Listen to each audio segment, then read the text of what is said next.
સુરતના ડિંડોલી વિસ્તારમાં ગુનેગારોનો આતંક ફરી એકવાર બેફામ બન્યો છે। ઓવરબ્રિજ નીચે પ્લાસ્ટિકના એક વેપારી પર જીવલેણ હુમલો કરવામાં આવ્યો છે। દાદાગીરી કરવા આવેલા શખ્સોએ વેપારી પર ચપ્પુના ઘા ઝીક્યા હતા અને તેમને બચાવવા વચ્ચે પડેલા તેમના પુત્રોને પણ નિશાન બનાવવામાં આવ્યા હતા।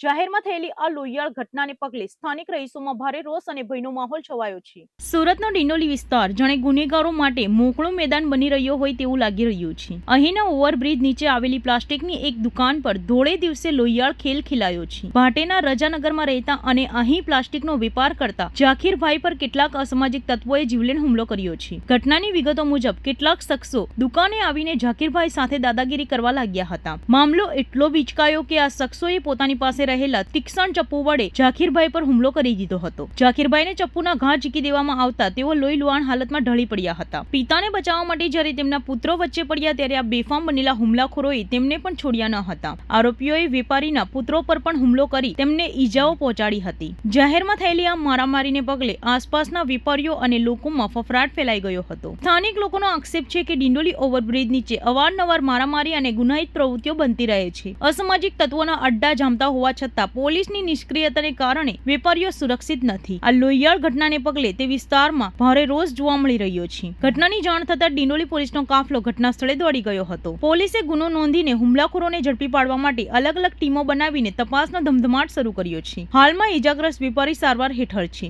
ત્યારે પોલીસે આસપાસના સીસીટીવી ફૂટેજ મેળવીને આરોપીઓના સગડ મેળવવાની તજવીજ હાથ ધરી છે। ये बेस्तान आवाज ब्रिज के नीचे मारने वाला दारू वाला है अंकित, नेपाली और नेपाली का भाई। ये तीनों ने मिलकर मारे और उनके साथ में 12-15 जने दूसरे थे। कुछ नहीं, वो अपने पोटला रखने के ऊपर से मतलब वो गाड़ी बोले हम लोग पार्किंग करेंगे, उसके ऊपर से सामान नहीं बोला चले थे उन लोग।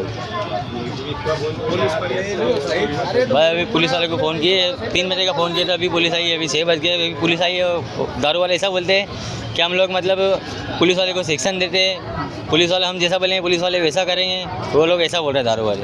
दारू का मतलब उधर क्या चल रहा हाँ, दारू का अड्डा चलता है वहाँ पे। अभी यही महीने के अंदर वहाँ पे दूसरा मर्डर हुआ है और 3 हाफ मर्डर हुए वहाँ। है? पुलिस तो बोल रही है दारू नहीं मिलता है। अरे वहाँ पे खुलेआम दारू बिकता है ब्रिज के नीचे। कौन सा police station? Dindoli police station लगता है। कितनी उम्र है वो? उनकी लगभग 57-58 साल की उम्र है उनकी। और किसको लगा है? और मेरे बड़े पापा के 2 लड़के हैं, उनको लगा है।